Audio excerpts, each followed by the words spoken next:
to the Sportz Nutz. Woo! We are back. Welcome to season 5 of the Sportz Nutz, episode 156. Woo! It's so good to see everybody again. We hope you guys had a fantastic weekend, had a fantastic week. I know I had a pretty good week. My man's sitting right next to me, though, Mr. Matt Thomas. How are you doing, sir? Man, then I'm back to look at y'all faces You know what? for another season. You know what? I see Shane with the fresh shave going on. Yeah, A clean shave right there. well, I see Brandon still. Brandon's face still refuses to grow hair, but it's all good. You know, we'll be all right here. But actually, my face grows facial hair faster than you guys do. In your dreams, I actually shave. So, funny story. Since my heart attack, I have to shave every day. Before then, I didn't. It was really weird. Yeah, it was really weird. So, I'm not going to anyway, shave every day. My man's sitting below us, though. You know. What's going on, Shane Owen? How you doing, man? Man, hey, just had to get a fresh shave and cut done tonight. Of course, got some parts that we're working on tomorrow that I got to have that respirator on for. But man, other than that, it's been a lovely day up here in the mountains. A little rain here and there. I was expecting some more here a little bit later on. But man, hey, it's season 5, and man, I'm ready to get it started. Yes, we have come a long way. We have waited long enough. Guys, tonight we have a jam-packed episode. Our newest member will be with us momentarily. He's having a little technical difficulties. But tonight, guys, we have Old Dominion University's radio play-by-play announcer, Mr. Ted Alexander. And after he leaves, we have a lot more stuff to talk about. We're going to share with you guys afterwards. But without further ado, ladies and gentlemen, boys and girls, can I get a round of applause? Mr. Ted Alexander, how you doing, sir? I'm doing great. Thanks for having me on. Glad to be a part of the lid lifter for season 5. Hey, this is such an exciting time for everybody. And, you guys have actually had you've really started to solidify yourselves as a team that will make, I think, the Sun Belt Conference, honestly, and all the other mid-majors proud. You guys did knock off Shane's team, Virginia Tech. And then you guys absolutely blew the socks off of Coastal Carolina this past week with a signature 47-7 win. What does this say about a couple things? First, the Sun Belt Conference as a whole. And then secondly, is the firm belief that football is back in the state of Virginia. Well, it's first of all, again, thanks for having me on. It's great to see the Monarchs playing some good football, and it's been a while. Haven't had a winning season since 2016. This is the best start since 2012, and those were back in the FCS days. And remember, we've only been doing football since 2009, so we're still trying to figure it out a little bit when it comes to consistent success. But boy, it's a lot of fun. When football teams are performing well and doing their darndest, everybody's happier in the building and beyond. So we're enjoying it at this point. We've only got one league game under our belt. That was against Coastal, and we've got Marshall, the defending champs, and then off to Harrisonburg for James Madison. So long way to go, but we're glad to be where we are. The guys are playing well. Absolutely. Shane, go right ahead, man. Oh, yeah. Well, thanks again for coming on with us tonight, and congrats on all 3 of the Power 4 wins against only one team, and of course that has to be my Hokies, of course. We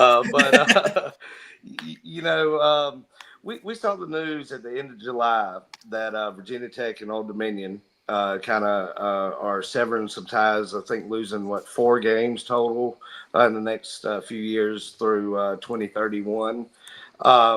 I know this doesn't mean that another agreement might not come to fruition with them. I think it's, kind of great that they're moving some of these games as guaranteed games, especially for Old Dominion, losing them at home there in Norfolk.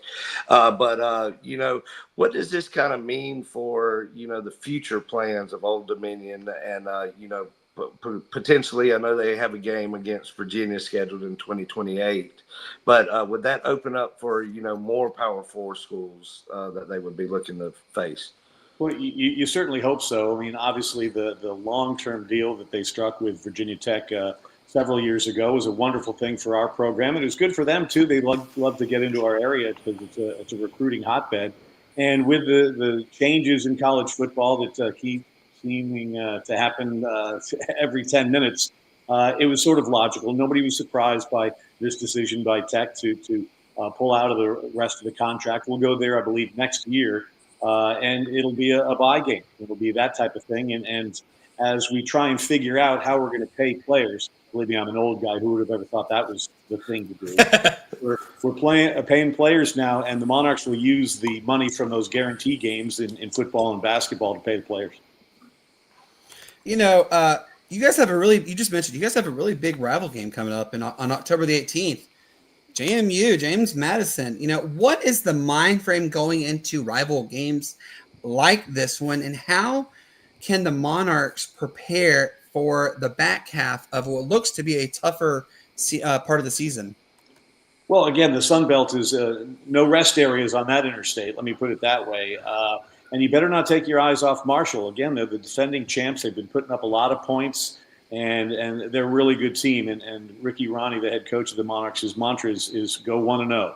Be it on a rep in practice, a practice day, a film study day, or the game itself, one play at a time, et cetera. And so these guys have been really good. Now it's also coach speak and that type of stuff. We're going one play at a time. But the guys seem to have bought in, which means they aren't getting rattled when they get down. They don't get all that rattled when they make a mistake. They just get on to the next play. And the next play for Old Dominion is practicing this week to get ready for a Marshall team that is 0-1 in the league, lost a double overtime thriller, 54-51, something like that. And they are looking to make some hay at home. We've never won at Marshall. We're 1-9 against the Herd all time. The one time we beat them was 2016, and that got us made us eligible for our first ever bowl. They knocked us out of bowl consideration a year ago. And so a lot riding on this trip to Huntington this Saturday. Shane, go ahead. Oh yeah, well, you know, I'm a Hokie fan, of course, because I was born in small town there, Radford, Virginia.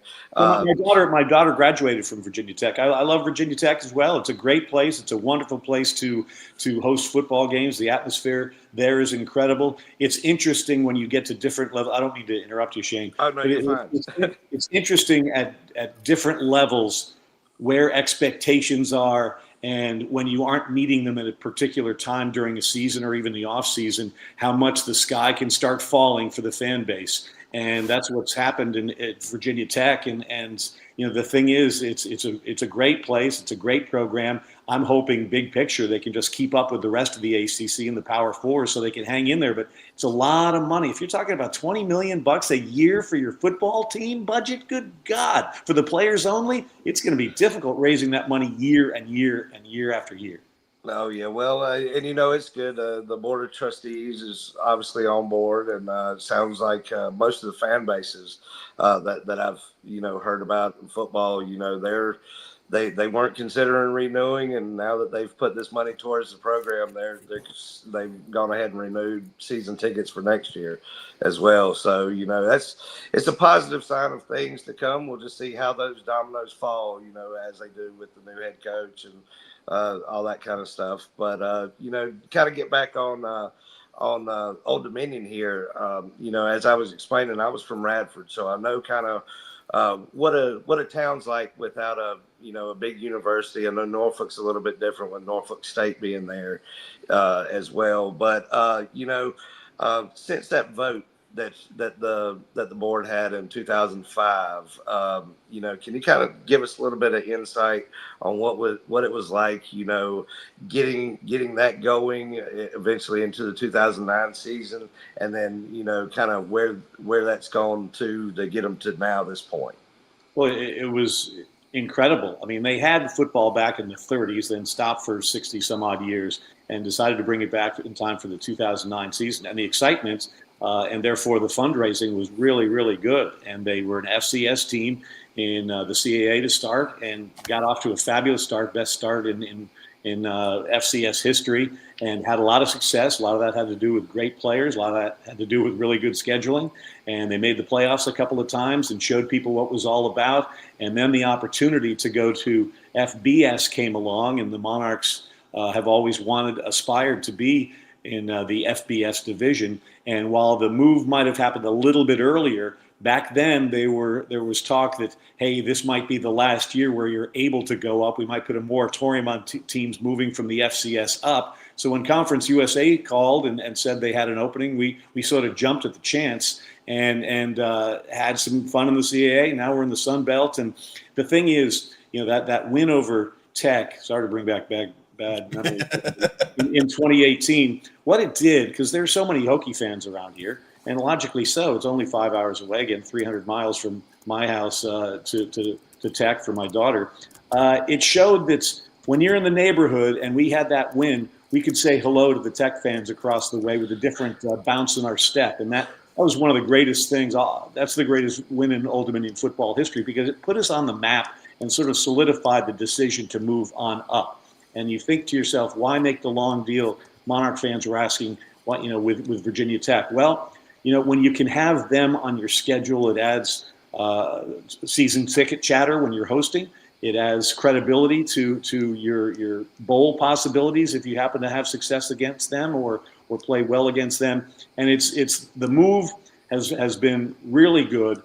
Then you get into the FBS era and you realize, there are a lot of good teams out there that are spending and doing that type of thing, and you've got to do everything you can to keep up. In this transfer portal era and the NIL era that we're in now, teams can turn it around in a jiffy, whether you're a Hokie fan or the Monarchs. Last year, a losing record, didn't make a bowl for the first time in a couple of years, and it's like, all right, what can we do? Well, they brought in players who were good calls, good scouts, and they can make plays. And it's all about players that can make plays, and that's what the Monarchs have been doing this year.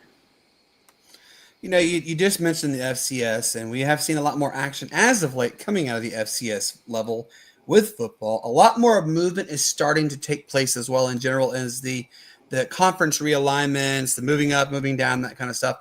With the likes of the schools in the S, like a North Dakota State, a South Dakota State, Montana State, do you think we are done seeing expansions happen to the Sun Belt, Conference USA, or even the Mountain West Conference?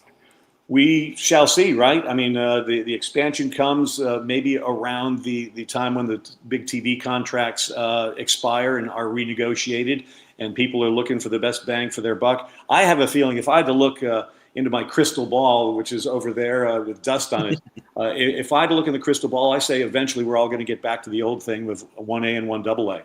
The spenders and those that can't come up with the millions and millions and millions of dollars every year just to pay the players. I think you're going to get the haves and have-nots. The have-nots will take a couple of deep breaths and they'll get back and they'll have their own playoff. And I'll tell you what, FCS playoff games are dynamite when you're playing for a championship and can get those games at home or even on the road. There's an excitement to it. Yeah, it'll be a bitter pill to swallow if Old Dominion is in the quote-unquote 1AA area.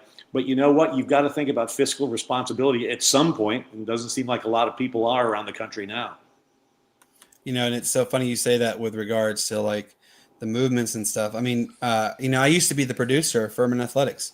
Furman, I have asked Dan Scott many a times. I've said, hey, do you think Furman's ever going to move up? And he said no. It's just because it's a financial issue there. But, I hope to see like smaller schools. And, you're right. Sunbelt Conference play, though, it is absolutely electrifying. I love the smaller mid-majors. Shane, go ahead. Oh, yeah. Well, I'll tag along with you on this one there, Brandon. Sunbelt has been a good highlight, conference here towards the end of the season with many variant different teams. You have Liberty and Coastal and, as Marshall won it last year, you kind of have a good – you don't have the same team repeating every year. So, I think that's kind of good for the Sun Belt, especially going forward with the competitiveness of that conference and all. But, now, Ted, I want to, kind of get a little insight from your professional perspective of kind of what the game day atmosphere is like there in Norfolk in the Seven Cities area. Like, where's your good breakfast spot to hit on the way to the tailgate? Which lots are great to tailgate in, and, kind of the atmosphere there inside SB Ballard Stadium. Well, I think if you're a football fan worth your salt, wherever the tailgate is a fun tailgate, and you've got to Yeah. make the most of it. And we have a spot on the center of campus. It's called Kaufman Mall, and we do our pregame show from there. And we've got live music and a beer garden and tents and corporate hospitality, and fans can come in there and their kids zones and throwing footballs and shooting baskets and doing all that type of thing. That's sort of the heart, the nerve center of it all. The interesting thing you find when you come to a game at Old Dominion is, oh, you've got to park way over there? Oh, the walk to the stadium is 10 minutes? Wow, sorry about that. Well, how many of us would give our right paw to have a 10-minute walk to the stadium when you go to places like Tech or Penn State or other places? It's confined to a fairly finite area, which makes it really easy. The stadium, which opened up in 2019, SB Ballard Stadium, 22,000 seats, not a bad seat in the house. It's perfect for our size of football and our brand of football, and it's really worked out. What we need to do is be more competitive in the league, and we have to have games against teams other than JMU and Marshall that mean a lot, because you build rivalries through games that mean something when both teams have success. So you build up that hatred, you build up that animosity, you build up the excitement. And so people will not look and say, all right, who's this team coming in? How do we know them? We need to teach people about everybody in the Sun Belt until we get to rock 'em, sock 'em robots with every team in the league. I love that same. Matt, go ahead. Hey, Ted, thank you for coming on. We really appreciate this. But I have a few questions for you, but I'll just, give you one. Throughout your, years and experience, doing the play-by-play for ODU, who are some of the players or coaches, and it could be past or present, who are some of the players or coaches that you think really embody what ODU football is all about? Well, to start out with, you've got Taylor Heineke, and he was an FCS superstar who won the Walter Payton Award, and for the FCS Player of the Year. When he was here, he had that 730-yard performance against New Hampshire in a 64-61 win, which was simply incredible. And he's Wow. made a name of himself as a gritty, gutty overachiever when he was in the NFL, not there at this point as the Chargers cut him in preseason. But he's had a nice 7-8 year career in the National Football League. Zach Pascal, the same type of thing. He had a wonderful career. O'Shane Zimenez on the defensive line had a career. Rick Lovato's won a couple of Super Bowls as a long snapper for the Philadelphia Eagles. And so those kind of guys came in. David Washington, who filled in at quarterback, led them to their first bowl win in the Bahamas Bowl. And that was an experience, no doubt about that. Now we've got guys that have come along looking to make their name for themselves. And unfortunately, one of the questions you have after someone has a remarkable game is, will he be here next year? Will there be a check big enough? Will his heart be big enough to understand that he can get to where he needs to go from here? He doesn't have to jump up. And that's a question on campuses across the country. Matt, go ahead. So pretty much, from your perspective, pretty much, how has that move to the Sun Belt Conference impacted ODU's program, both on the field and for the fan base? I think it's really been a great move. Not only, we talked about the competition in the Sun Belt, which is phenomenal. We've got an opportunity to develop rivalries a little easier. Now, don't get me wrong. I love going to El Paso. It was a great place to go, but it was a heck of a journey, not only for the team, but for any fan that wanted to get out there. You had your basketball tournament at the Star in Frisco, Texas, and it's hard for people to get out there. The fact that we have Marshall close, James Madison close, Coastal Carolina close, getting to Atlanta for Georgia State is easy. Statesboro for Georgia Southern. Some of the outliers, you've got, Louisiana, Texas State's leaving, ULM. It's a good fit for Old Dominion, like institutions, like sized institutions, and it really feels more like home. And it's a heck of a league when it comes, especially to football and baseball. Basketball's getting better, but really good league in those other sports, and it's been a lot of fun. I think it's where it's a good fit for Old Dominion. Shane, go ahead. Oh yeah, well, now I kind of want to focus on, the professional Ted. Kind of give our listeners and our viewers kind of out there kind of a glimpse in how you became Ted, the voice for the Monarchs. I was born on a Tuesday morning at 9:23. I went to a tiny school in West Virginia, Bethany College, 800 people. Interestingly enough, a guy in my fraternity a couple of years earlier was a guy named Dave Sims, who's the voice of the New York Yankees. He was there. I wanted to be a disc jockey. I grew up in Connecticut, listening to George Michael on WABC in New York, and I wanted to be a disc jockey. So I went to Bethany because I could get on the radio station as a freshman. And I got into sports a little bit as my career progressed, jumped into TV sports after a 10-year radio career, and then got into TV news a little bit, and then back into radio, back into TV. And I was doing all these part-time jobs in 2011 when I went to the director of athletics at Old Dominion. I was covering the Monarchs. I was in Norfolk since 1996, but it's 2011. I've been covering the Monarchs, doing basketball since 07, football since 09. And I said, let's get me under this roof. I'm doing too many part-time things. Let's cobble this all together and make something happen. And that's what happened in 2011. And it's I tell people all the time now, I got my dream job at 52. So if you don't have your dream job quite yet, keep plugging, man. It's out there and you can get it. Amen to that. Little note before I let you go. I actually I've been in this industry for 23 years as well, and I love it. It's so much fun. And if you work, if you do love what you do, you never work a day in your life, and that is so true. I love doing this. I unfortunately, July 8th, 2023, had a widowmaker heart attack, and subsequently I had quadruple bypass July 10th. I was actually only given a 12% survival rate. Here I am 2 years past. And I'm here. I still have trouble every day. I will always have trouble. But you're right. It's just something about this industry that makes. Sorry, I'm shaking my camera. It's something about this industry that just makes it better. The life longer as you develop with people, the camaraderie you have with your teammates, it's just unbelievable. So I will tell you this, Ted. I've known Matt for about 24 years. I've known him for a very long time. Unfortunately. You know what? I'm not even just ignoring that. Matt and I actually have a mutual friend. His name is Bryan.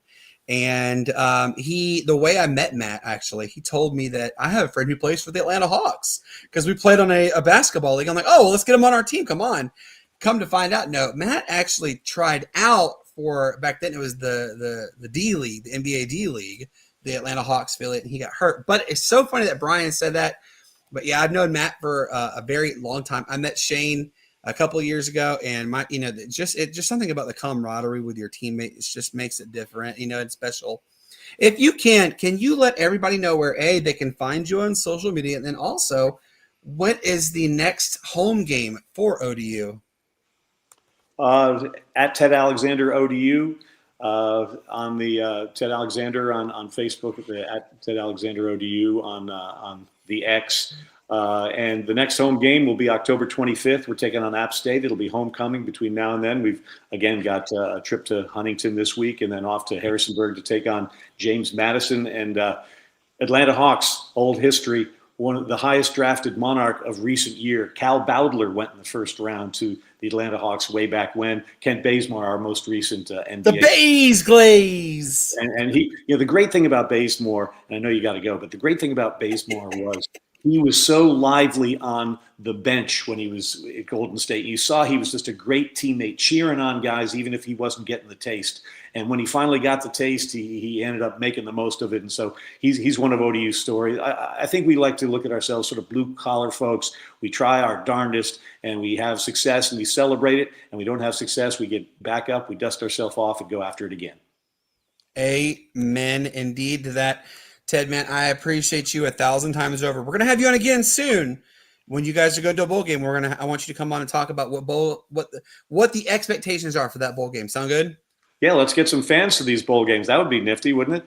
Yes, everybody go. Come on, let's go, Monarchs. Guys, thanks for having me on. I appreciate it. Well done with season number 5 getting kicked off, and best of luck the rest of the way, and health to everybody. Thank you, sir. Take care.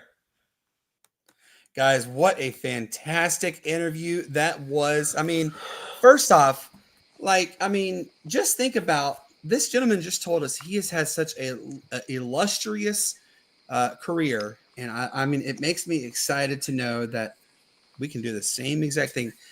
All right, guys, it's time to continue on with our lovely season. Matt, man, first off, folks, we have our newest member. He has his own segment, actually. Y'all, I'm really excited about this one. This gentleman is a genuine statistician. He knows his stats like the back of his hand, and we're extremely excited to have him on. We are blessed beyond all measures to have him on. All right. So what we're going to talk about before I bring him on, we know, Matt, Shane, we know this. Division NIA, D3, D2, and FCS football, man, it has really gotten exciting. How about this, y'all? A record that was set not only in FCS, but it's literally every level that goes all the way down to Pee Wee, all the way up to the NFL. We'll talk a little bit about that one. I'm actually really excited about this one. We saw Clemson finally get back off their backsides and get a win, and they got it in a big way. But my question for everybody here, is it time to say goodbye to Bill Belichick? We'll talk a little bit about that one because his approval rating is the worst I've ever seen. UNLV, Memphis, they're both, but one is 5-0, one is 6-0, and one is bowl eligible. What? Yeah, we did see Vandy lose, but we'll talk a little bit more about why we're talking about those programs. And this next one, I'm excited to hear. I'm looking forward to hearing Matt and Shane talk about this. Mr. Butt Fumble himself, Mark Sanchez, is in the spotlight for the wrong reasons. We'll talk a little bit about the Mark Sanchez situation and whether or not Fox can just say, see ya. Our good friend Bryan Pettit at Tiger Stripes Media has a 5-minute stat chat. You guys are going to like to hear this because it's actually involving James Franklin. Shane has a sports story. Matt has a sports story, and we have our honorable mentions. Bryan, what's going on, brother? How you doing, man? Nothing much. I just made. Hope the sound is better. So yes. Yeah, okay, but I'm still getting the feedback somewhere. But I was just letting you know that I was doing what was it, egg salad sandwich. So that's what I was doing. So I was making my own egg salad sandwich tonight. Ooh, well, we can all go to Shane's house. By the way, dinner is still at Shane's house. He has a 10-course meal. Make sure everybody goes to his house. Matt will be driving us in his Mercedes-Benz. No, I didn't do a 10-course meal. I did for the first Tuesday in October, as it's labeled. It's National Taco Tuesday. So I had a little bit of taco meat, some rice, a little bit of lettuce, and a little salad. So just enough for me to eat for today and tomorrow and probably the next day. And so on, yeah. So, all right, guys, I'm ready to talk about this. What an exciting week of football we had. We saw the D3s, the D2s, the FCS world. It really got going, but we saw some really big wins. Guys, we saw this record, and I want you guys to stare at it. Look at it. Whoops. What does it say there, Matt? Real quick, what does it say? Teron Dickens, 46 consecutive pass completions, new FCS record. That is incredible. That is unbelievable. This gentleman had an amazing achievement. This is not only a record, y'all, for the FCS. It's literally a record for every level. That's Pee Wee, that is college. I mean, that's high school, that's college, and that's even the NFL. There's never been anybody in the history of football to start 46 for 46. Y'all ready to hear this? He finished 53 of 56. And Western Carolina won. They won by 2 points, but they won. A win is a win is a win is a win. But, I'm going to ask you this, Shane. Okay, now, how does one comprehend this level of success with regards to having the most consecutive completions ever? Well, the fact that he ended up 53 for 56, I think 379 yards or something like that.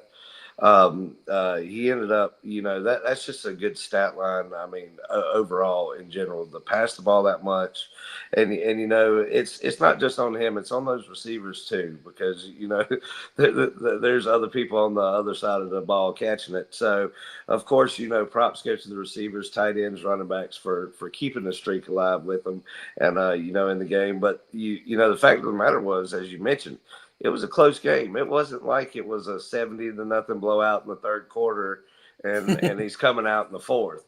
It's that part stands out to me kind of the most. about the record, but he also shattered the most consecutive completions overall in a single season, not just in one game. He completed his last 4 passes against Campbell last week, and then his first 46 this week. So 50 completions in a row between 2 games. That's just a remarkable feat in itself. And being up here in the mountains, not far there from Western and all that, I can only hope that this kind of takes them off. Maybe we can get out there and see a couple games. But man, congratulations to this young man. And to what I'll bring back and call, I know you guys might remember this. We'll call him the Western Express because of this record. Oh my God! Talk about that was definitely a blast from the past right there. How do you know that, Shane? Because you're so young and all. I still remember some things from my childhood. So, in case anybody doesn't realize, Shane is the baby out of all of us. He still has diapers. I'm just saying because he's not in his 40s yet. Matt, let's go to you on this question. We have never seen this, obviously. Your school is not known for passing up until recently. Heck, they're still not really known for passing. However, you'd have literally one of the greatest wide receivers that's ever walked the faces of the earth in Megatron. But, what does this mean for a player like Taron to get 46 for 46? My next question also to go along those is, could we see him, hey, I set a record. I'm ready to go. I'm ready to go to the big boy school. What do you think? I can see that. I can see him. Well, he has to keep up this consistent play. Uh-oh. Do this. There we go. You're back. Can you hear me? All right. Yeah, we can hear you. He has to be able to do this consistently, man. He's got to show that he can do it for the rest of the season before these big schools come calling. I can see him going to a little more prestigious mid-major. I can see that. But I don't think any of the big schools will come calling unless he does this consistently for the rest of the season. But hey, man, good showing. Made smart plays, a lot of check downs. But hey, you got to do what you got to do to get the win, and they got. You got to get the W, and he matters. got that. He scored 2 more points than the other team, and that's all that matters in the long run. What about you, Bryan? This kind of stuff is something that we have never ever seen. What does that mean to you, knowing that there is somebody out there who literally just defied perfection in the realm of college football? I've never seen it personally, but it would be a spectacular time to go see it because we usually see coaches. We see quarterbacks go for like 10 for 10, and then they throw an interception or something that blows them. But with him being like 34 of 34, and then throwing his 50, it's insane that you can do that in just one juncture of a game or something in 2 games. It's unreal. Nobody's ever done it, but I'm glad he did it though, because now it's going to be in the record books. Totally. And you just said it. Shane said it. Matt has also reiterated many times. This is a smaller school, and smaller schools is where it is absolutely at. It's so much fun seeing smaller schools. Congratulations goes out to Western Carolina. Absolutely. On achieving this monumental moment. We are working to try and get the Western Carolina Catamounts football team on. It's going to be really hard because they're in the thick of SoCon play right now. Stay tuned on that one. But Matt, I'm eager to talk about this with you as well as with Bryan. We saw Clemson. They finally got off their schneid. They actually got a win, and then they got a win in a hefty way, Matt. And I'm going to quote your term, okay? They mollywopped North Carolina, which, by the way, Bryan saw this too. I don't know if you saw this, Matt. I know Shane saw it. At halftime, 2 minutes before halftime, literally the entire stadium said, you know what, bye, we're out of here. And they left. It was the emptiest I have ever seen. But my question really is going to come down to this one. And I'm going to start with, we're going to start with Bryan on this one. And then everybody, I want you all to give me your answers. The amount of hatred and anger and the vibe around Chapel Hill, let alone the state of North Carolina, it's pretty disheartening for many. The large amount of outrage and demand for the school to make changes already at head coach. Bryan, should Bill Belichick go ahead and just hang that whistle up, or wait until the end of this season, hang it up? Because his approval rating, y'all, you ready to hear this? His approval rating is 26% by the fans. That's awful. What do you think, Bryan? Should he go ahead and hang his whistle up, or wait till the end of the year and then hang it up? I'd go at the end of the year for him to hang it up, but they might keep him for another year just to see what happens. But it was embarrassing. Now everybody's saying, "Oh, Clemson's back." No, they're not. We're actually going to see them against Boston College, which is going to give them a scare. North Carolina, anybody can beat them. It's really simple to beat North Carolina. All you got to do is throw it over the top or run it. But North Carolina was just the worst team, and probably in the ACC. So no needs to know what is going to happen at Boston College. You never played at Boston College, so. All right, Shane. Same question to you. Should he hang it up or wait? Well, now, parents and players are both coming out the woodworks now, about how Belichick's been running the team. They say the locker room is divided. The coaching staff is completely disorganized. There's a complete lack of communication across all, platforms there on the team. One parent of a player who said this to, I believe it was Yahoo Sports or CBS today, for anonymity reasons, didn't want to broadcast her name, but said, don't fault the players. These are just young men. It starts with the leadership, and, that created a toxic environment.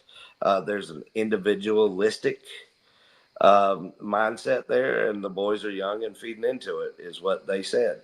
Do I believe part of it? I could say that there's a lot of disgruntled people in that locker room with as much promise as you heard coming into the season with Belichick, being part of the team. For a Hall of Fame NFL coach to come down to a college level and not perform, it's not something that we haven't seen, happen in the past with other coaches coming down from the NFL. But a coach of this caliber, and then yet your offense is 128th out of 136 total teams in FBS.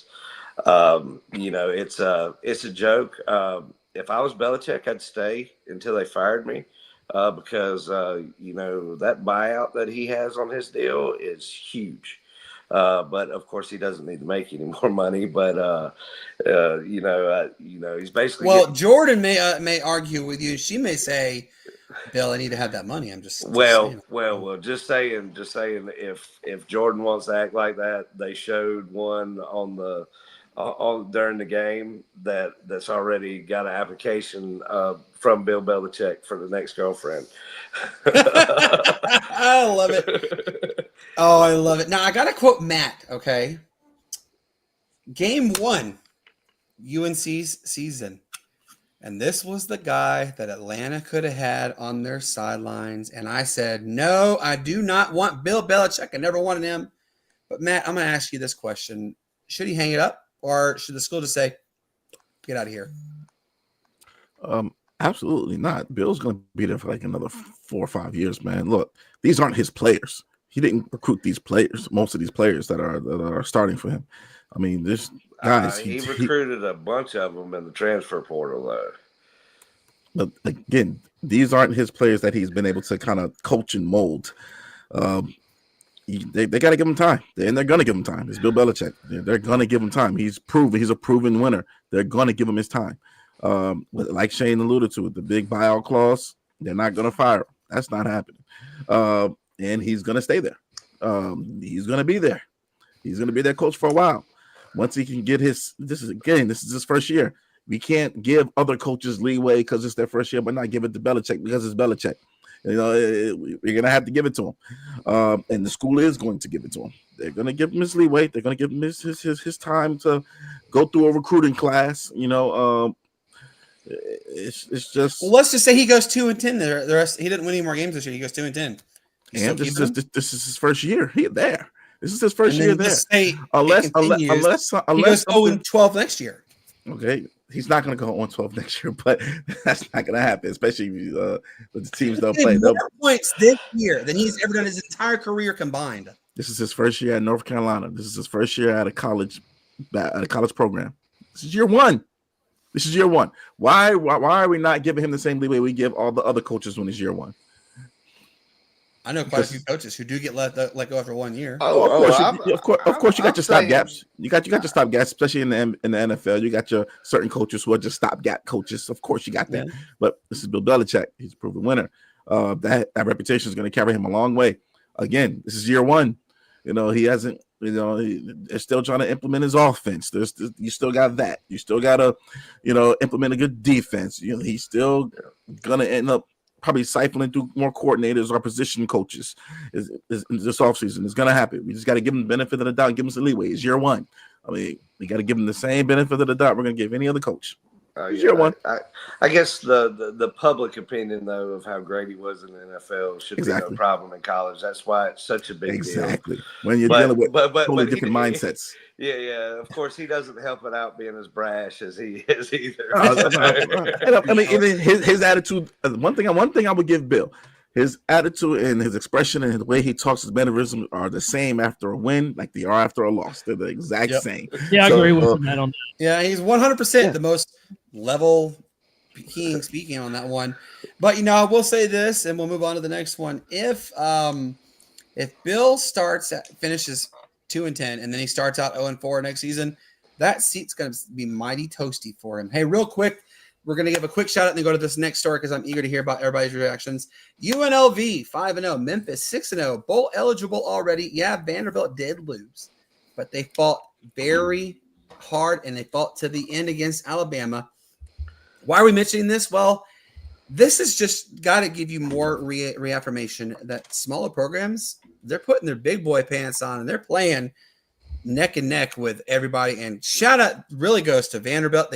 I think they're finally turning the corner to the even and odd year situation they go through. But how about this? Memphis is a bowl eligible team. They're nationally ranked. UNLV 5-0. They're on the cusp of ranking. So congratulations on them. All right. This next topic. The first person I'm going to start with on this one is Shane.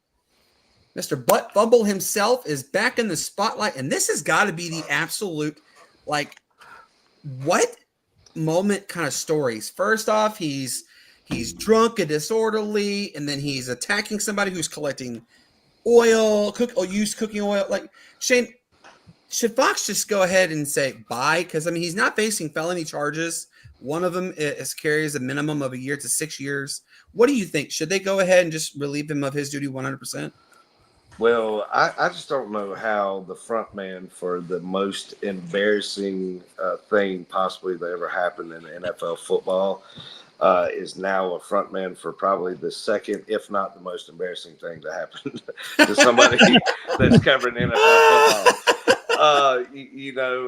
As you mentioned, drunk, disorderly. I'm not sure. I read it a little bit up on it.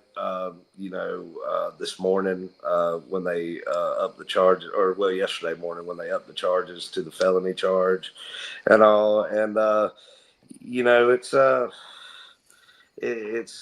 sad situation that it come to this, and it's already been politicized to a point with it being in a downtown area of a major city that's had some crime issues. It first came out that it happened, and everybody went wild. Oh well, what are they doing downtown Indy and stuff like that? It wasn't anything like that as with the story unfolded. My thoughts and prayers go out to the family of the man who was involved in this conflict, as well as Mark Sanchez for a fast recovery on both ends. But with these charges being upgraded, and this type of situation it is, and the cultural climate that we're in right now, I would not be surprised if Fox makes a move sooner rather than later. Matt, what about you? Do you think that Fox should just kick Mark Sanchez to the curb? What do you think? They're probably going to. Yeah, they're probably going to, due to the severity of the situation and what happened and public. They don't. I mean, a lot of these networks, they don't really play with public drunkenness. And then also now you got the charges that he has. I think he got stabbed, but he also stabbed somebody. So man, pretty sure there's going to be an open slot. Maybe Shannon Sharp could fill in, or Matt Thomas can fill in. Just saying. Bryan, what do you think? Like this whole situation, should they just go ahead and kick him to the curb, or let it weigh out just a little bit? I think they'll wait until they decide on what they're going to do about all the allegations. Now I heard a while ago that the guy's actually going to go sue him, for all the injuries and everything else. So that's just another something else just to add on to what it is, And but insult to injury, right? And I think they're just going to wait it out and see. But I think he'll be on suspension, and then at maybe when everything gets settled down, they'll probably go and fire him and stuff like that. They'll let him go, or he'll resign. They won't be firing him, but he'll resign with all the allegations and stuff. So, it's a weird situation, and the story just continues to get weirder and weirder by the minute. Is what I feel. I don't know. I think Fox just needs to go ahead and sever ties with him. And Fox has some pretty good ones. Who was that guy that did the Miami Carolina game this past weekend? That was absolutely phenomenal, and just needs to keep doing it for Fox. That's the Charlotte Hornets announcer. I think his name is Eric. Oh, Anish Shah. Yeah. The one that like Mellow go whippy. Hey, that's how he commentates. Or y'all, you think they can let me do it? Hey, why not? I mean, the good thing about you, Bryan, is you're not synonymous with the term butt fumble, and that. Just think about that for a second. Even no matter what, let's just say for bleeps and giggles, go down there 10 years down the road. Hi, I'm Mark Sanchez. I'd like to be your play-by-play. Weren't you the guy that got the butt fumble?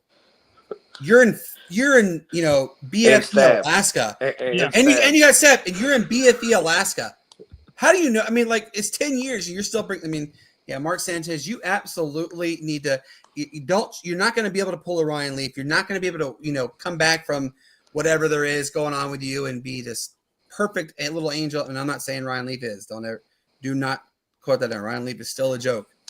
So, all right, guys, we have a brand new segment that is starting. Yes, this is a 5-minute stat chat with our good friend Bryan Pettit of Tiger Stripes Media. Guys, he is going to talk about this is an interesting story with James Franklin. I already think James Franklin's a joke as a coach as it is, and I'm sure everybody else can raise their hand and say, Bryan, let's have it, man. Let's hear this story, and I want everybody to pay attention because Bryan's got some really this is an absolute insane stat he's going to give us. Go ahead, Bryan. Yeah.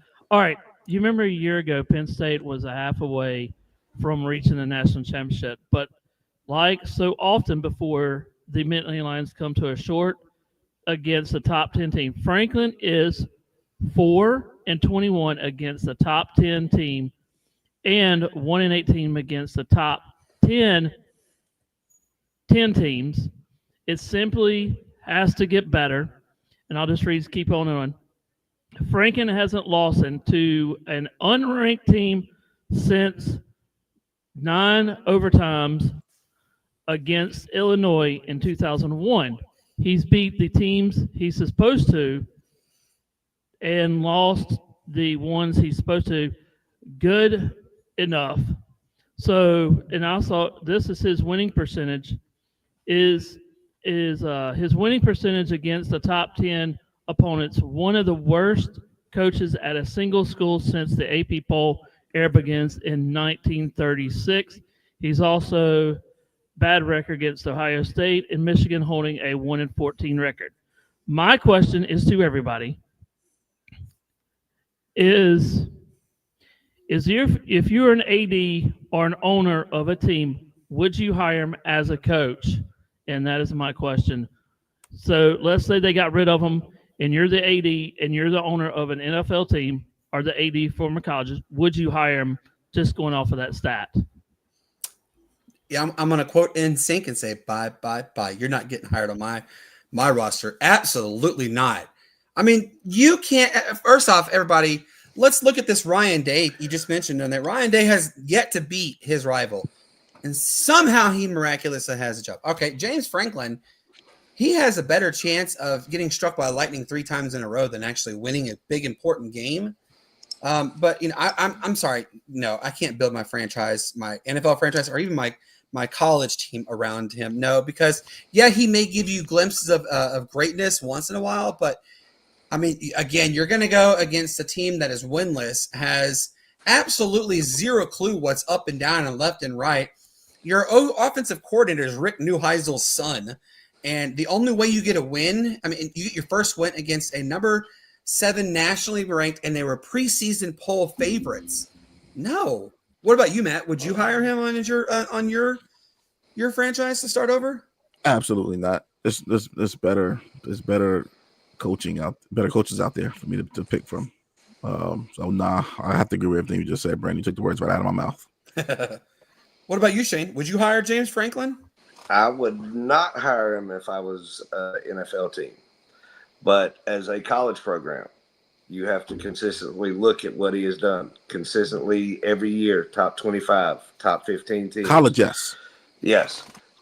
Would it be 10 a power conference or a group conference? It would be a power conference because there are plenty of power conferences team like one right down the road in Blacksburg that need a coach that can consistently come in and do what they need to do. I mean, he's a great recruiter. We saw it at Vandy and then at Penn State. You know, he before he got to Vandy never really had that, you know, even an odd year complaint because they never really were good at all.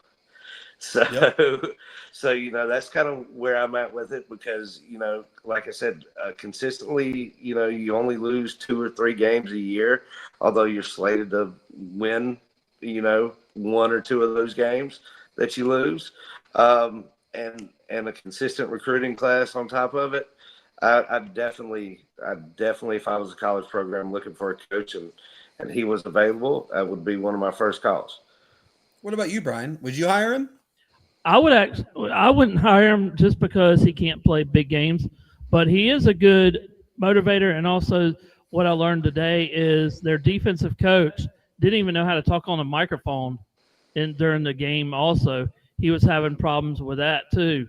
He was talking with himself and all that. So that's a big problem too, I guess. I'm sorry, James Franklin. There's a show called The Weakest Link.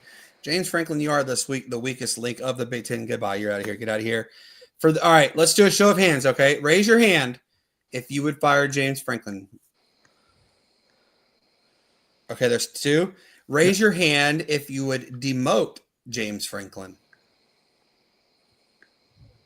Wow, so you guys are going to stick firm to it. Okay. Well, I mean, dude, he keeps his teams ranked and he does what he needs to do. What coach are you going to get that's better than him? I'm sure there's quite a few people out there. Thank you.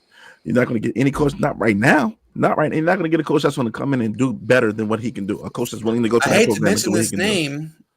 There is one name. He's still getting paid by Texas A&M for the next 25,000 years, and that's Jimbo Fisher. But, I mean, Jimbo Fisher, he could – I mean, I probably realistically could think Jimbo Fisher probably going to do the exact same thing James Franklin doing and just winning enough. Just enough. How about this, though? How about putting Bill Belichick there? How about this one as a coach? The NDSU, the Bison's coach. How about that? Oh, North Dakota State. Yeah, that's a good one. Yeah, I like North Dakota State. Yeah. All right, so here's the question for you then, Jerry. All right, Nick Saban's still out there, and Nick Saban has been linked a couple of times. Come on now. I mean, Nick Saban is comfortable Saturday mornings on that podium. He is not. But Nick Saban is better than James Franklin. I'm saying. And he's going to be eventually better as the NCAA commissioner. Yes. So how about this? All right, I got man one. has I got the college football world in his hand right now. Saban's good. He's not coming back. I got one for you. You ready to hear this one? This name? This is a good name. It's just for bleeps and giggles. Pat McAfee. What if Pat McAfee were to be a coach? Do you think he'd be a good coach? Look at Matt's face. I'm That's why I say sorry. things. The He's only got describer that that you picture. have called is no longer I love it. intended.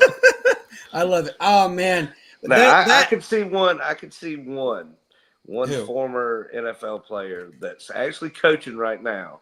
How about Teddy Bruschi? That would be a great coach, Who? possibly in college. He coaches a middle school team. He's a defensive coordinator with Greg Olson, but Luke Kuechly. Why not, Luke? You know, he is a great defensive-minded coach. I mean, there's, you know, and we've talked about this so many times. Of, you know, the realm of high schools trying to bring. I mean, we even had Sean Witherspoon of Pace Academy, you know, who played for the Atlanta Falcons. We had gosh, Matt, help me. What was his name? I went blank. Played for the. He's the Jamal Lewis. Yeah, Jamal Lewis. Thank you. We had Jamal Lewis on there. It's starting to become a trend, but you know, we don't know, but. There are people out there. Give it a few more years. If James Franklin continues to do what he does, he wins against decent games every once in a while, but absolutely lays goose eggs in the games he needs to win. And now he's starting to lose embarrassing games like he did with UCLA. I can guarantee you that seat's going to start getting mighty toasty. Shane has a sports story that he wants to share with us. All right, Shane, floor is yours. Oh yeah, well, as you guys know, October is here, so you know that brings along the MLB playoffs, and we've got some divisional series going on right now. We've got Seattle against Detroit, series tied 1-1. I believe Seattle was up earlier while I was watching the game 2-0 on Detroit at home. We got the Blue Jays and the Yankees, who I believe just started up for tonight. Toronto leads that 2-0. We got the Phillies and the Dodgers. You know, two of the possible, you know, possibly the highest contenders to start the season. You know, are playing each other in a divisional round, which the Dodgers are up 2-0 in that one. And then you've got the Brew Crew and the Cubs. Right now, Milwaukee leads that series 2-0. You know, although 3 of the 4 series in this divisional round are you know, kind of lopsided right now. You know, the gap between these 8 teams has gotten probably the tightest that it's been in years. So don't be surprised if, you know, 2, if not 3, if not all 4 go into all 5-game series.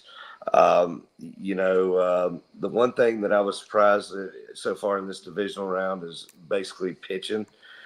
Pitching definitely has made a difference. And one pitch in general that we're probably going to talk about all off season and throughout the rest of the postseason is the splitter. That's eating them alive. The Blue Jays have used the splitter, I believe 25.7% of their pitches so far in the series. It went from like a 0.7% in 2012, I believe it was, up to like a 3% in 2013 or 2023, and then is at 5.7% already. As I was watching the Mariners game earlier, they were highlighting the split finger as well. Ironically, the Blue Jays are hitting the splitter the best at a 386 OPS right now. So, you know, we're going to hear about that. You know, just another thing. The Blue Jays just have 2 pitchers that do it well. They faced Yankees batters, and they are 0 for 22 with 13 strikeouts when facing a splitter on the last pitch. So we're going to hear a whole lot more about that, especially since Waldrop came up for the Braves and had so much success with it. So we're definitely going to hear more about that pitch. But, man, that's a very exciting series. Another fun stat for Toronto. They have more home runs than they had strikeouts. before tonight's game with 8 home runs and 7 strikeouts. So, Did you see Vlad Guerrero's grand slam the other day? Yes, And the crowd reaction to that. Yes, and then they tried to compare the bat flips. Remember, Jose Bautista did that, flung at that. Then Vlad Guerrero just flings it like perfectly. But oh man, talk about a way to start. Setting off Richter scale kind of things. But I mean, if that tells you anything, playoff atmosphere in Toronto is always electric, because I believe, if I'm not mistaken, that was during the playoffs as well. Yep, that was. I remember. Boy, do I remember that well. I think that was actually the same year that he got in that fist fight. Bautista got in that fist fight, sliding into second base. Yeah, well, that was also the same game he got plunked in the first couple of innings too by that same team. So, and that was kind of his payback. And Jerry just said Vlad hit 1 in the first inning. Yeah. All right, Matt, you have a sports story. Let's get it. Absolutely. Let me. And if you say anything about Bronny James, I'm throwing a flag. Oh man, we're not going to do that. We're not going to do that. We're not going to do that. We already saw his highlight. Yeah. That was the end of his highlights right there. Yeah. I do have one, man. So today, news came out that the Cincinnati Bengals have traded for Joe Flacco. The Bengals. Atlanta was mentioned in that too, by the way. Well, hey, look, Atlanta's price must have been too steep, because the Bengals decided to go with Joe Flacco instead of Kirk Cousins. So along with Joe Flacco in the 6th round pick in exchange for a 5th round pick.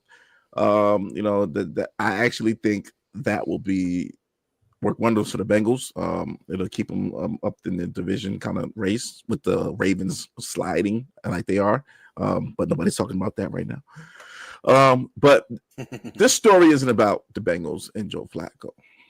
This story is about what's going on over there in Cleveland. If you say that name, I think you're about to say, Brandon, we're just gonna do this. This is all. I knew you were gonna do that.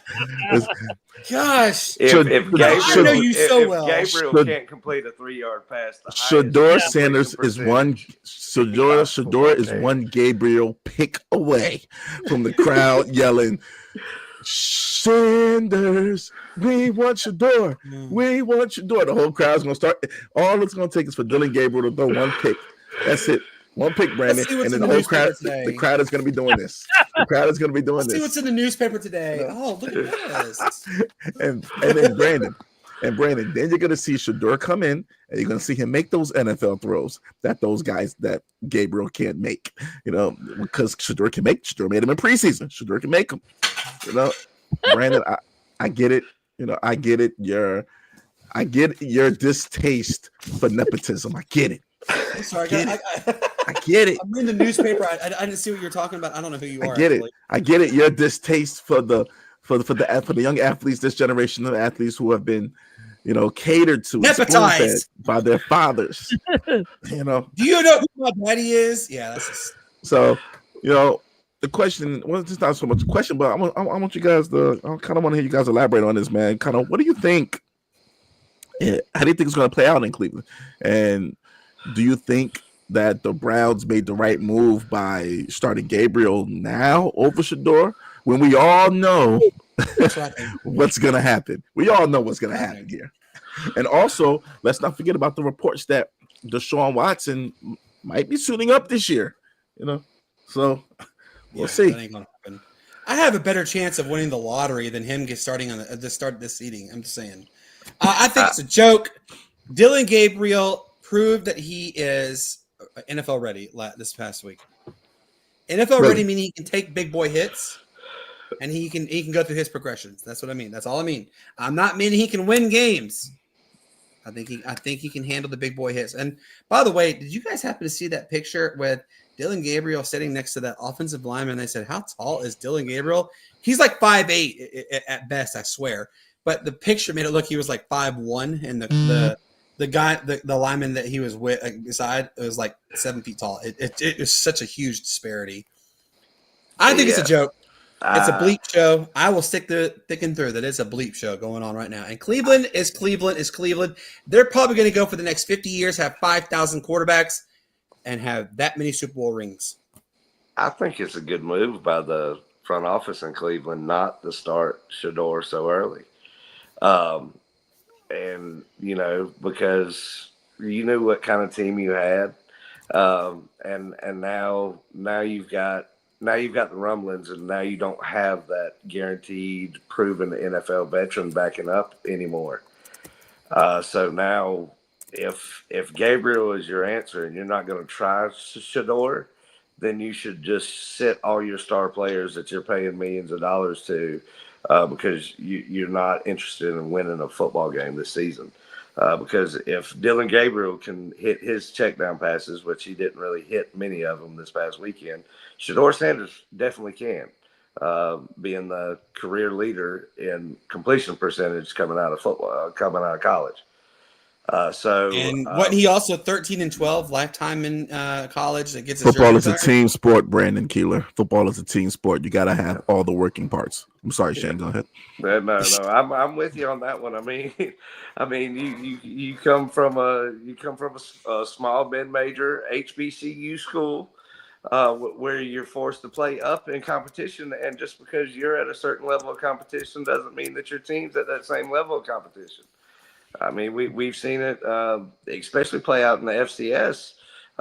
You've had great players on good teams that lead monstrous seasons, but that's in the FCS. They come up to FBS and start playing bigger schools, better talent. That's where you get the disparity. But I'm saying Shador will start in the next probably 2 to 3 weeks.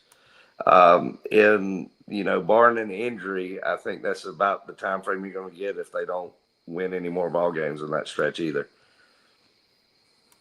And also, he can't get too cocky too. Yeah, that's true. Yeah. But he will. But it is Shador. He will. He absolutely will. All right, so now we're going to talk about our favorite moments, y'all. This is called the Honorable Mentions. We started this last season, and it really took off, and we're going to continue. All right, my first honorable mention, shout out to Tennessee Tech, y'all. Why? Well, they won 66-20 over Western Illinois, and they're starting 5-0 for just the third time in school program history. Matt, what is your first honorable mention, sir? My honorable mention, the first one I'm going to give is I'm going to give it to the heart on Trevor Lawrence. Got to give it to him, man. He willed them boys to a victory. Yes. He willed them to a victory over the Chiefs, man. Showed he was not scared. Dude said, "This is my time." Shout out to the Jacksonville Jaguars. What are they? 4-1 now? 5-1? Yes. 4-1. 4-1. Tied with the Bills and who else? Eagles and the Eagles. No, in Indy. In Indy, yeah. For the best record in the AFC. Wow. Yeah, man. So I got to give it to Trevor Lawrence, man. Just when you thought they were down and out, they were going to win the game, he came back. Last drive of the game for him, he received the snap, dropped back, slipped and fell on his behind. He got stepped on. Yeah. Got up, slipped again, got up, said "Bump this," and just ran and dove in for the touchdown, man. So shout out to Trevor Lawrence, man, who has been very underwhelming to the start of his career. People came in, they thought he was the golden child, Goldilocks. He was the one, he was the golden child. He had the aura. Laura Rutledge, she asked him what was going through. Laura Rutledge asked him what was going through your mind in that last play, and he goes, "Pure panic. I was petrified, but I realized I had no timeouts and I had to get up." And they used the bleep word on him, and he got up and he's like, "You know what? I have to score." And he was just he said at first I was just going to throw it away, but then I looked, there was nobody in front of me, so I said, "Bleep that, I'm running." And he went and scored. Yeah, so that's my first honorable mention, man. Shane, what's your honorable mention, sir? Well, I had Jacksonville down as an honorable mention too, so I'm going to tag along on with this one because there were a couple other things a couple other points to this game that I'd like to bring a notice to for everybody out there.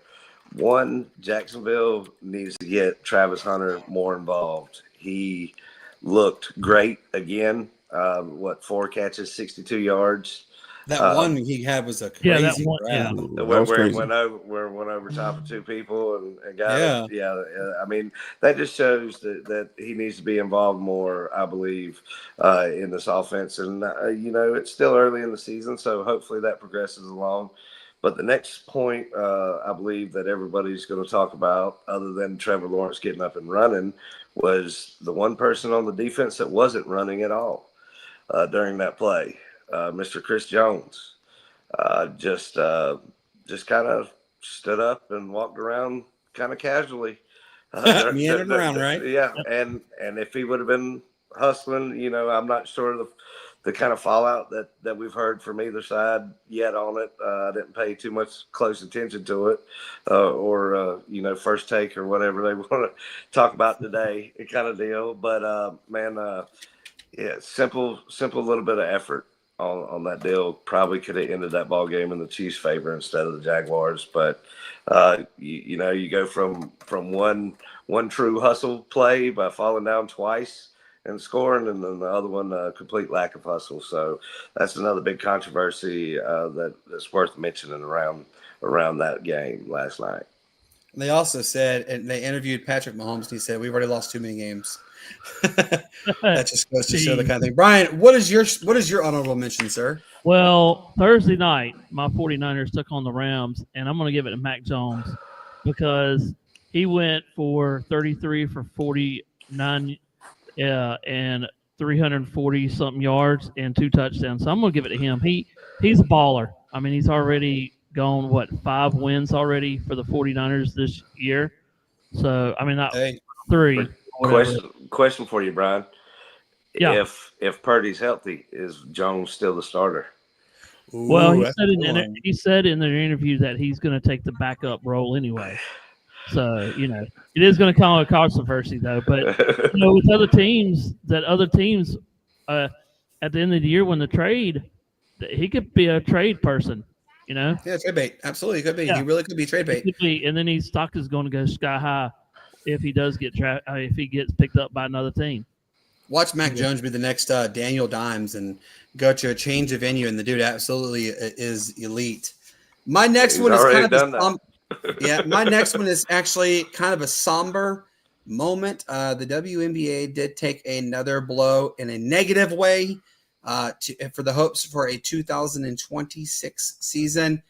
The WNBA Players Association rep, who she plays for the Minnesota Lynx, she canceled her meeting with the commissioner of the WNBA and said, no thanks, but no thanks. It was a joke, and we will head for a lockout if need be. So we might be seeing a lockout happen in the WNBA. I hope not, but it's starting to look pretty promising. All right, Matt, what's your next one? Usually, man, whenever you leave a team, you want to whenever you leave a team or a team trades you away or they don't give you what you want, you always want to get back at that team. You always want to come through and, have a good showing against that team. So my next honorable mention is going to go to Stephon Diggs. Not only did he grab 10 receptions for 146 yards and handed the Buffalo Bills their first loss of the season, he's also an expecting father from Cardi B. He has impregnated Cardi B. So, my man's, winning off and on the field, as he's got back at his former team. And, he, is expecting with the lovely Miss Cardi B, so to speak. So, Stephon Diggs, heck of a game, sir. Heck of a game. Now, if you can play like that for the rest of the season, I might trade for you in fantasy. And get snipped. Go ahead and get snipped. Shane, what's your honorable mention, sir? My shout out wants to go to the number 1 overall pick in the NBA draft this past season, Mr. Cooper Flagg. First preseason game, showed out 14 minutes, had 10 points in a matter of 2.5 minutes, I believe. Yeah, it was insane. But ended up with 10 points, 6 rebounds, 3 assists, and 1 block. In 14 minutes. So that's a pretty darn good stat line considering that a quarter is 12. in the NBA. So, Yes. that's it's good to see, and it's I think we're in for a real exciting NBA season this coming up year. And by the way, Matt, did you see Victor Wembanyama? They said he put on 28 pounds on the offseason. He looks like he fits his body now. So about time. But still, I don't want to see a 7'9" guy shooting 3-pointers. I'm just saying. He also grew, man. He's 7'4" now, but he can shoot them. I mean, it's not like he can't shoot them. He can actually shoot them. And he's got handles. He's got handles too. Yeah, he can shoot, but like it's still. I'm sorry, I don't care if you're Steph Curry, but now actually I do care. But if Steph Curry were 7'7", I sure as heck would not be like, "Hey, shoot a 3, please." If Steph Curry was 7'7", he would be shooting like Steph Curry. I would want him to shoot more threes because nobody can guard. Nobody can block. Nobody really can guard you at 7'7". But anyway, Hey Brian, what's your next honorable mention, sir? I guess give it to I don't know. Hey, let's give Brian an honorable mention here, y'all. Come on. Yeah. Brian, welcome Yeah. to our show, man. We absolutely appreciate having you be our special guest contributor, man. And dude, we love it. Congratulations on that one. Yeah. One on that word. All right, we have time for one more honorable mention for everybody. Mine last one's gonna go to Brown University, y'all. What? Brown University? Why? Well, because they did something they haven't done since 1981, and they defeated a top 10 nationally ranked opponent. They beat number 10 ranked Rhode Island. Congratulations to Brown University for winning their first game since 1981 against a top 10 ranked nationally ranked opponent. Congratulations. Matt, what is your final honorable mention, sir? My final honorable mention is going to go to the probably best wide receiver in the game this season. That'll be Puka Nacua. Already at 500 yards receiving. 4 games in? I mean, like that's he's on pace for 2,000. They said. Yeah, he's on pace, man. And it's not. If you watch the games, it's not like he's like just physically dominating these games. He's just getting open and making great catches. And they're not staring him down, even though he's had like over 10 receptions each game. It's not like a stare down, man. You know how Matt Stafford was with Detroit. Megatron is getting the ball, and nobody else is getting this ball. I'm just gonna throw it up. He's not doing that, man. Stafford's playing really good football. He had the no-look pass earlier in the season, man. I guess he's playing good football, man. So shout out to Puka Nacua. Shane, what's your last honorable mention, sir? Okay, well, I got 2 real quick ones. One, I want to shout out SVG, his fifth road course win in a row. One away from Jeff Gordon's record. It solidified around the 8 going into Vegas, Talladega, and Martinsville.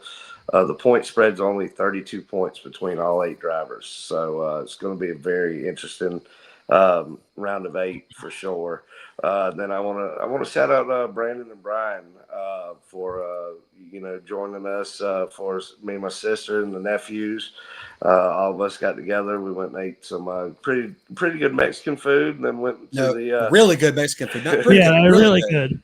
Come on now, give it where it's just dessert. That was really good. Oh yeah, it's good. So I can't get it up right now. Well, I mean, live closer. Because you're the fucking black guy. That's why. Live closer. Matt, I live an hour and a half away. Okay, Matt, I was an hour and a half away, but I had to go down there for family pictures. So, hey Matt, yeah, I'll what's tell up, you bro? something. If you come to Clemson when we do the Clemson game, I'll have to take you up there and go get some ice cream at the place where they do the ice cream. Dude, yes, Really? the Clemson ice cream shop is the bomb. They make their ice cream in house. Yeah. Is Georgia Tech playing Clemson this year? They've already played them. They've already played them. I don't know. We're playing Furman. They're We're playing doing Clemson and Furman, remember? Yeah. All of us here are going to Clemson Furman because we got tickets for it. Thank you, Graham Neff, by the way. I know you're watching, Graham, because I see you right there. Mrs. Graham Neff has joined your studio as of 7:38. So I know Graham Neff watched, but we got 4 tickets to Clemson versus Furman. I just wanted to throw that shot in there for Georgia Tech. We're not blind. By the way, real quick, let's do a quick. Be on upset alert.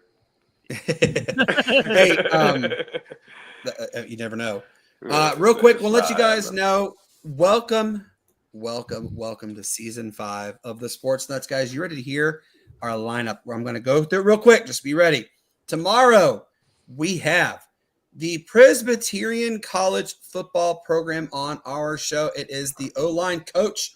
Coach Bryce is going to be joining us to talk to us about how Presbyterian is literally the only school in the state of South Carolina who is still undefeated, by the way. We're looking forward to that one. Friday, we have another great show lined up. We have the Asheville Bears. They are a developmental football program. Their head coach and the offensive coordinator are going to join our show to talk to us about what it's like to be in a developmental program school. Next Tuesday, we have Texas Rio Grande Valley University, the football program. Remember, this is their inaugural season, and they are tearing it up. They're 4-1. So we're going to have them on to talk to us about everything. And then the 17th is the Friday. We have the Atlanta Braves. They are a page that covers the Atlanta Braves. They're the Atlanta Braves Chop Live.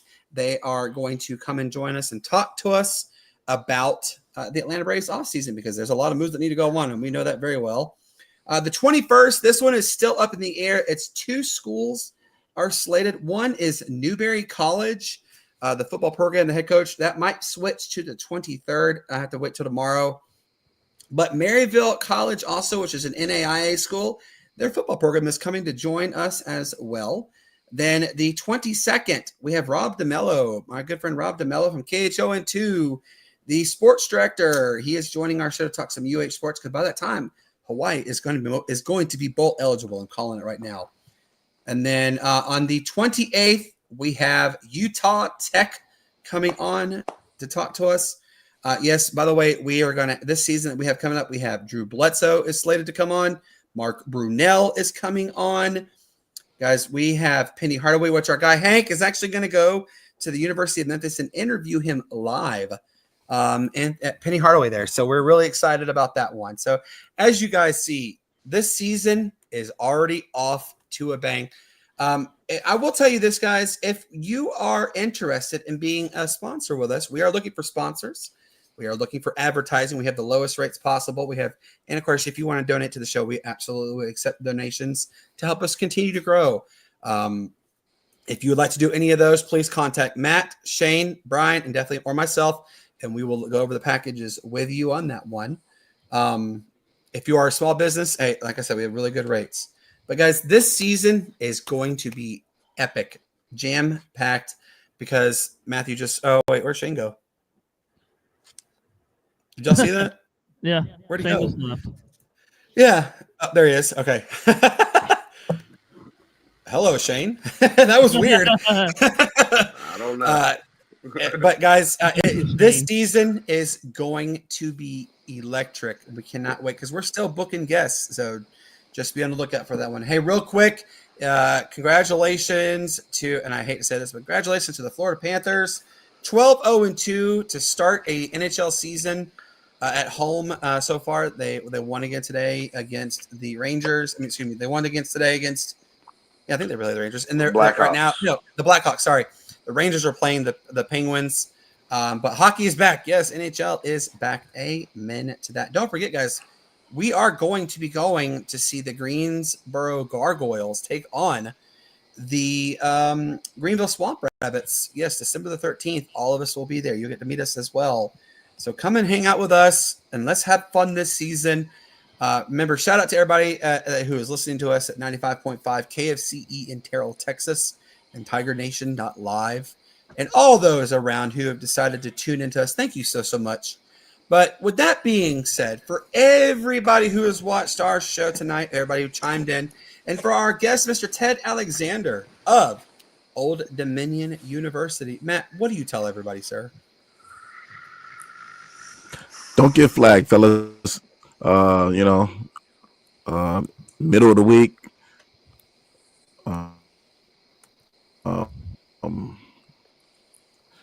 Okay, here we go. All right, yeah. Don't get flagged. All right, guys. So you guys. All right, so yeah, we're here. Don't You do it out there. bit, just don't get flagged in the game of life. Amen to that one. Bryan, what do you tell everybody, sir? I'm gonna tell everybody be kind, be safe, and love each other. And that's about it. Absolutely. And Shane, what do you tell everybody, sir? Oh yeah, as always, as Bryan mentioned, love everybody.